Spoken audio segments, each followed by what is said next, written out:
Thank you, Terry and Marianne. And before we get into our group activity at 3, and we are running a tiny bit late, but our next speaker has time to do your whole thing. And we'd like to welcome another repeat offender. Dave Snider has probably spoken here for probably 4 years or more. And we always appreciate Dave coming from the tsunami warning. Dave is the tsunami warning coordinator from the National Tsunami Warning Center. And I can't say that one time fast. But the title of his talk is, I'd like to forget about the tsunami in my backyard.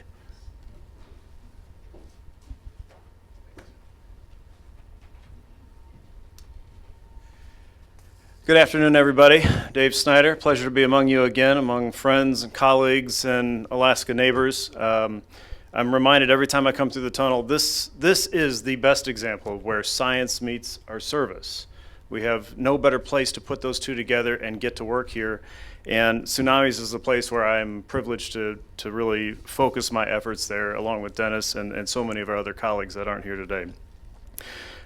Thinking about some of the numbers I just heard, 1.7 million cruise ship visitors. When the tsunami arrives, what are we going to do with some of those, right? These are the conversations I'm having to hopefully move the needle while we would really prefer to forget about the tsunami risk in our backyard. So let's tell a story here about some folks that probably also forgot about a tsunami risk in their own backyard. In 1886, the largest earthquake known in the southeastern United States, a place that we don't normally think of as earthquake country, magnitude 7 occurred there in Charleston, South Carolina. Pretty significant. It destroyed East Bay there at the corner of Cumberland Street in Charleston, and certainly moved some of the highly used train tracks out of alignment there. And this was about 9:50 at night on a hot, sultry August 31st in 1886. Meanwhile, down the coast in Jacksonville, Florida, nice day on the water there until the St. Johns River started changing just a little bit there around Mayport, and then eventually upriver toward Jacksonville. Again, not typically something that you would expect to think about earthquake related, and not so much about tsunami related. But wait, there's more. According to the Florida Times-Union at the time, the newspaper there was a brief calm on the river, then a sudden wave dashed high over the beach and a rumbling noise was heard. The earth and houses shook like leaves on a tree. A tidal wave smashed along the Jacksonville beaches and thrust itself up on the St. Johns River past Mayport. It goes on, before long, the middle of Bay Street in Jacksonville was crowded with excited people, among them sailors who dashed ashore as their vessels rocked and heaved on violent waves that whipped against the shore. Folks, that was a tsunami, right? That is an account from mariners and people on the water, familiar with the water, familiar with what is normally their water, that was suddenly abnormal, suddenly unusual, not something that they were expecting on that day, and were not co-relating to another very large planetary event that occurred far up their coastline, and also absolutely unusual for their account and for their lifetime experience. So my question to you is, when is the last time that we've had an impact here in Whittier? Think about that for a second. For those folks there in Jacksonville, Florida, and in the St. Johns River, that 1886 earthquake in Charleston, magnitude 7, didn't create a local tsunami for them in Florida. It shook loose sediment under the water far away from them and created a tsunami that moved from that continental shelf, and that sediment that slumped underwater, out of sight and certainly out of measurement at the time, and pushed that upriver into Florida. And it created an impactful tsunami. And we just heard about Lituya Bay. Lituya Bay was 1,720 feet tall, right? And certainly shaped by the shape of that bay itself. 520 meters tall. And for reference, there we like to use the Empire State Building for a lot of things. NASA uses giraffes and potatoes and other stuff. We'll stick to buildings. 1,454 feet tall, Superman for scale. And wow, who could have imagined that would have happened, right? Certainly the people that were in the boat. You can see from NASA there that they have mapped the tsunami forest trim line, the only way that we really know how big and bad that tsunami was that day. I've painted on the yellow line there just to highlight the dash line I'll reveal here in just a minute. But the rock slide area is on the upper right-hand corner over the blue shades there representing the snow cover. Lituya Glacier is kind of on the top middle, and another glacier comes in from the bottom right. And Cenotaph Island, which means empty tomb, is right there in the middle of Lituya Bay. And so there's the tsunami forest trim line and the evidence that we still see today of how tall that tsunami was, right? We know they happen. But 1958 is a long time ago. So my question again is to you, when's the last time that we had an impactful tsunami in Whittier? 64, right? Who said that? Right? Okay.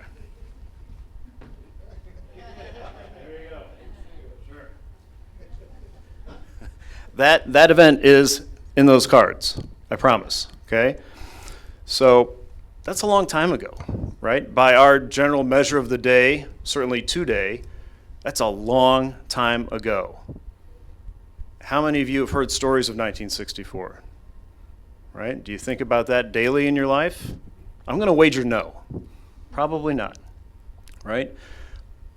But if you don't live here, if you work here, and especially if you do live here, I want you to find today, when you leave here, I want you to find a blue sign, one of the tsunami signs that points the direction you're supposed to travel when the sirens sound, okay? I want you to figure out where that is, where the next one is, and see how many other you can find around town, whether it's today or the next time you're here. Figure out where they are, and then make some time to drive that route to that safe location. Because the city of Whittier has worked very hard over the last few years to make sure that Whittier is tsunami ready, okay? And all that effort, all of that science and preparedness doesn't mean a thing if you aren't doing that part of the job, okay? 1964 is a long time ago. I want to remind you that the Earth is always in motion. If you can see the screen here, this is Byron Glacier just a couple days ago. It's a beautiful Mother's Day. The kids are on a trip with mom. And in a matter of seconds, your world can change.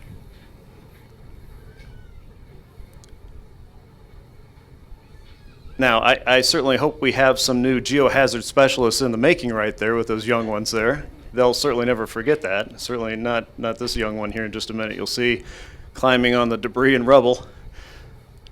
Perhaps that's Mom and Dad of the Year, too. I don't know.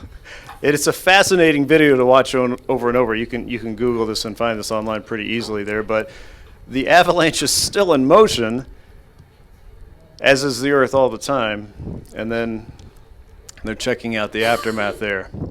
Absolutely fascinating. I'm not sure I would have done that. However, what else do you need to remember that our Earth and planet is always changing and always putting us at risk? So I'll give you another one here. This is Mandalay, Burma, or Myanmar, in March. This video just came out a few days ago, magnitude 7.7. Keep your eye on the flower pots just on the top edge of the gate. The earthquake begins. Watch that communications tower. Did you see that?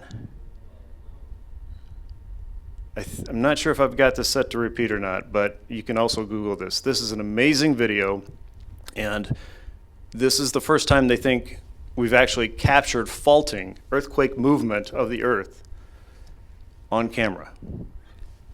That whole piece just slides past each other. So go Google that. I don't know. Can you re-rack that really easily? I'm not sure if I've got that. So if we can, watch there's 4 flower pots just above the gate's edge.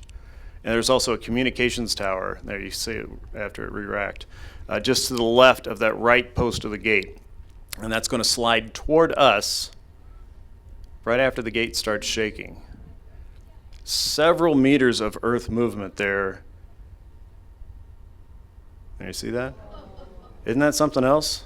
Absolutely fascinating. No one in Burma was thinking, gosh, I think my yard's going to change today, right? I don't think so.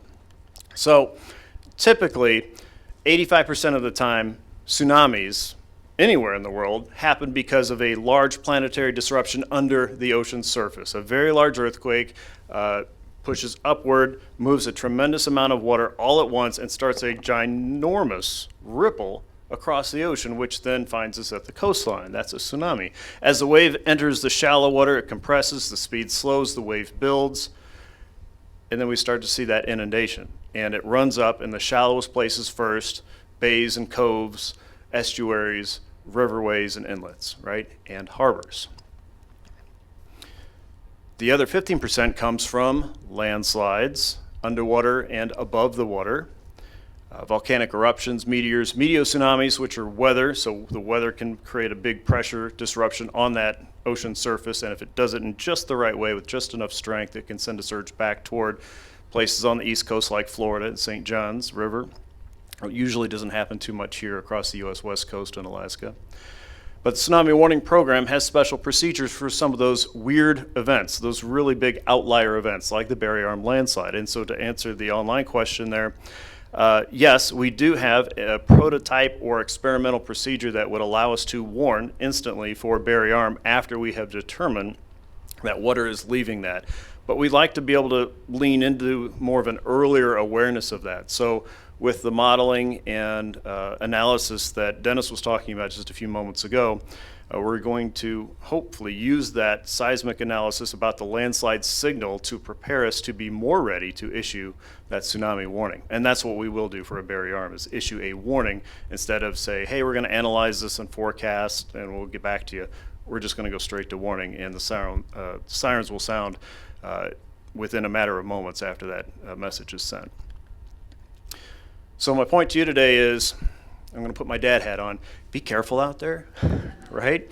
But the way you're careful, just like any scout is you're prepared, right? You know your plan, you have a plan, you exercise your plan, you check your plan, you walk through your plan, you tell somebody about your plan, and then you go. Because without risk, there's no reward, right?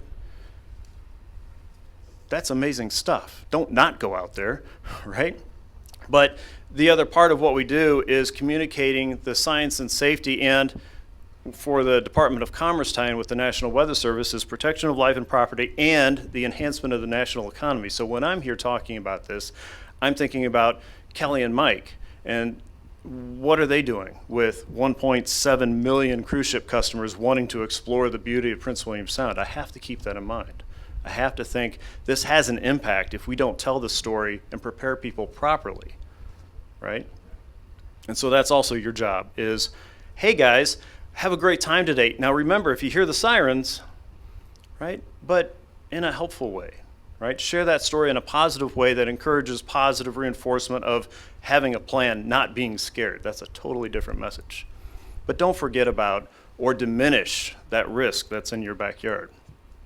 Focus on the magnitude of the quake when we send that message. If it's a landslide, it'll say landslide, but most of the time when we're sending a message, we're going to say warning, advisory, watch, or an information statement. An information statement simply means there's no threat. We've looked at it. Yes, you might have felt the earthquake, but you can go back to doing what you're doing. We don't expect a tsunami. On the other end of the scale is a tsunami warning, and that means absolutely take action right now, go to high ground, get away from the water, tell your friends, and get going. You don't have time. Get out of the way. The watch is something coming from far away, and we usually don't use that too much because those are very distant events, something coming from, say, Eastern Asia. We have hours to prepare, but we don't have to take action yet, but it is time to start paying a little more attention. The thing I worry about most, again, thinking about all of our cruise ship friends that are coming in, is how much time is it going to take to move when that warning message is sent? You could find online very easily the Whittier pedestrian travel time map that takes us out of that tsunami inundation zone. And that time is about the same time as it would take for a wave to leave Barry Arm and arrive here. That's not enough time. So when I start putting on my dad worry face again, that's why. That's why I'm here. That's why I want to have this reminding conversation with my friends, is that when you hear the siren, don't hesitate. Don't check your 3 other apps to see, is this really happening? Move, get to safety, then ask better questions and wait for more information, okay? Move first, because you don't have time in a tsunami warning. The tsunami warning simply means get to high ground, Follow the evacuation signage, which your homework is going to find at least one of those on your way out. When we're talking about a warning, we're talking about 3 feet above the normal high water mark or the high tide line. And that's enough to produce dangerous currents as well. So I'm also talking to our cruise ship emergency management planners there. Royal Caribbean, Princess, have all had conversations with the National Tsunami Warning Center in the last year, and we're continuing those even this month. We also have emergency management planners coming into Anchorage next week, and some of them will be coming through Whittier. So if you see a gaggle of scientists, people that look like they're looking at the water a lot and the signs, we'll be back in town. Remember, the ways that you can get warning information is simply by hearing the tsunami siren. Andre and the city team there have worked very hard to make sure that the sirens are doing their best service and that they're online. I believe there's even a new one down a little bit further down the coast there. NOAA Weather Radio and Marine VHF, Channel 16 with the Coast Guard will broadcast that message for you. And if it's a warning, only a warning, that'll come across on your wireless emergency alert messages too. So you got to make sure those are on your phone. You can do that in settings, but scroll down that list and just do yourself a favor and make sure that toggle button is turned on. The radio and television, of course, our friends at KTUU will send that out across. Google will probably transmit that as well as any other big service. And if you're dialed into some weather subscription service or any other type of alerting service for navigation or marine safety, you'll probably get it there too. When we detect danger, something that could present a tsunami threat, we're going to let you know in under 5 minutes. That's not a lot of time. That's just enough time for us to get a decent measurement, a very preliminary measurement on an earthquake or a landslide, and make a quick, rapid decision based on a lot of procedures, based on a lot of thought and care, and hopefully a reduction of over-alerting. We don't want to tell people to move when they don't have to move because that breeds a long-term negative result. So I wish you could experience that moment right before any of our analysts and scientists push the button. There isn't a big red button, but if there was, it's a mouse click, really. But there's a moment of pause there because they understand the weight of that decision, that moment where people are going to move based on that one button click and all the actions that follow for the communities across the entire coastline that we serve when that choice is made and that message is delivered. It's a big deal. And to do that in 5 minutes, how many big deal decisions like that can you make in your life? Are you going to get married in 5 minutes? More like, what are we having for dinner? Okay, Taco Bell, right? Think about that next time and just count 5 minutes down and see what you get. Our goal is to detect the tsunami once we are reasonably sure something is happening. We want to detect and confirm that it's happening out across the ocean and then try and forecast that. Now, this is for a big seismic tsunami, of course. For that first detection and confirmation, we're looking at our dart buoys. We don't have one of those in Prince William Sound. We have weather buoys, but we don't have dart buoys. Dart buoys are for deep ocean assessment and reporting of tsunamis. They're sitting out there across the subduction zone and in the deep water to catch that coming across the ocean, but not into Prince William Sound.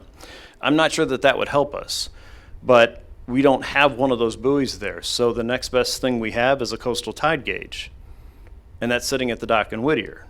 And that means after we've detected a tsunami or are reasonably sure one's occurring, the next chance we have to know for sure it's occurring is when it gets to your doorstep. One more reason why when we send a warning, I'd really like you to move. Okay, get out of the way and let's wait for more information. The best thing that you can do in Prince William Sound, especially while you're enjoying Prince William Sound and out of comms range, and I hope you can get that far away from things, if you feel a long and strong earthquake, shaking for 20 seconds or more, that's a big one, and it's close to you. It's a long time, and especially if you're shaking for about 10 seconds, you're going to start going, oh, we're having an earthquake, right? And then time starts to stretch out and bend and do weird things like inception. But if you can count to 20, that's a long earthquake and a big one close by. The next thing is if you see a sudden rise or a change in what the ocean is doing. You all are very familiar with what the water looks like around here and what is normal, whether it's Blackstone Bay, anywhere out in Port Wells, you know your space, right? You're in tune with that. Don't trick yourself and tell yourself a different story. Oh, this must be happening. If you see something weird, pay attention to that. We tell ourselves stories all the time to make it okay. That's not how tsunamis work. It won't be okay if you're seeing the water doing something strange. Move to high ground, move to safety, get out to deep water, but check yourself on that. And then especially, if you're in the vicinity of Berry Arm or Surprise Inlet, and you hear a loud roar from the ocean, that's a sign of a tsunami, especially if all those three things are happening at the same time. But a loud roar could mean landslide, it could mean the water level's changing, a tsunami's coming, any number of things. Those are all perfectly wonderful natural tsunami warning signs that you can use without the aid of any battery or any communication device. We would certainly appreciate that report if you hear it when it's safe to do so. If you couple that with our communication services there, the wireless emergency alerts, TV, radio, telephone, and the outdoor sirens, just here in Whittier alone, we have a good system of support. But the one variable that we have in that is you and your customers and your family and your friends who are visiting for the summer. They have to know what to do. So after you found that sign, the next homework is show somebody else where that sign is. And then take the drive up to the top of the hill, past the building, and make sure you know how to go. Think about what could slow you down, what could get in your way, what's going to make this move slower, and what do you need to have to be comfortable for an hour or 2 hours if you have to stay there for a little while. That's going to help everybody out. Andre will be a lot happier if you're ready to go. Remember that coastal flooding and inundation can be a lot worse at high tide. So think about the differences in that tidal level when a tsunami would occur. Think about what happens if the ground drops and now that high tide line is a little bit different than it used to be just a few moments ago, like when we saw that earth move, right? Things change. Strong and unusual currents are also possible. Even if we don't have a tsunami warning, a tsunami advisory could still be an impactful event for a harbor like Whittier. A tsunami advisory producing currents anywhere from 8, 9, 10 knots above normal could move a cruise ship out of position when they're not expecting that, right? We have to be prepared for things like that. So the way we're trying to map and model and understand this, putting the science and the service together, is through the group that'll be here next week. And so if you're in town and we're walking through, please say hi. That's the National Tsunami Hazard Mitigation Program.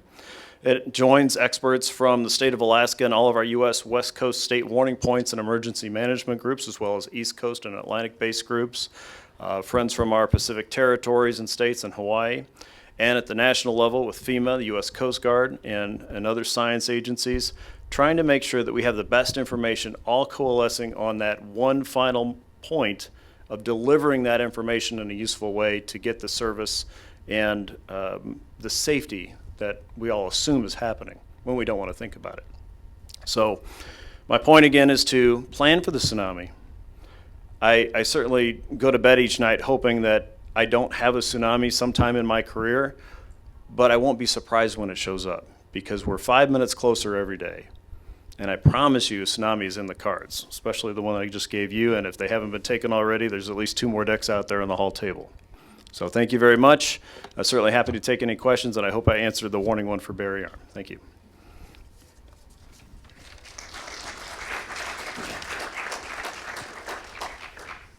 Yeah. Hello, thank you. This has been really informational. I did see that a tsunami warning would be broadcast on Channel 16. Yes. Is there any other place for guidance for mariners, recreational boaters, fishermen, or is it sort of common sense? Or No, I would not say. I want it to be common sense, but I don't know that it is. The general guidance right now is different by state, and that's because of the shape of the shoreline and the bathymetry, of course.